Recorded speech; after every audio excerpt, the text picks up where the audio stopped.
waata daawadeel waxa la soo gaaray gabagabadii barnaamijkeena maanta waxa ku soo qaadanaynaa barnaamij cusub oo toddobaadle ah oon ugu macdarnay xaqiiqi raadis qaybtiisa ugu horeysa waxa ku soo qaadanaynaa maxaa sabab u ah xasilooni darrada Soomaaliya ka taagan yaasa ka faa'iido xasilooni darradaas waxa inoo soo gudbinaya inoo daadahaynaya Ismaaciil Cismaan qodobka ugu dambeeya barnaamijka maanta ku soo gabagabeynayna waxa uu yahay waxaana la wada soconaa in ay Soomaaliya ka jirto dhibaato aad u tiro badan sanadihii la soo dhaafay oo 19 sano hadda ku sii cararaysa waxa su'aasha isweydiinta mudan baa waxay tahay yaa ka faa'iida dhibka Soomaaliya maanta ka jira yaasa dhib ku qaba dhibka Soomaaliya maanta ka jira maxayna ganacsatada Soomaaliyeed wax uga qaban waayeen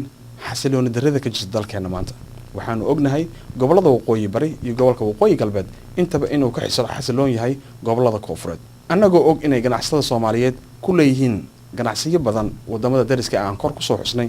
waxa isweydiin mudan maxay wax ku ool ah uga qaadan waayeen nabadeynta iyo xasilooni ku soo celinta dalka Soomaaliya waxaynu ognahay in ganacsatada Soomaaliyeed maanta ay yihiin dadka ugu faa'iido badan dhibaatada ka jirta Soomaaliya 19 sano soo dhaafay annagoo si tixraacayna arrintaas ayaan waxaan jecelnahay inaanu ka wareysano dadka aqoon-yahanka ah culamaa u diinka ganacsatada haweenka iyo ardayda Soomaaliyeed intaba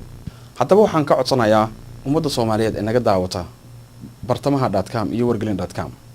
in ay qodobadaasi darsaan oo wixii fikrad ah ay ka qabaan ay noogu soo gudbiyaan ciwaankan hoos ku qoran aad arkaysaan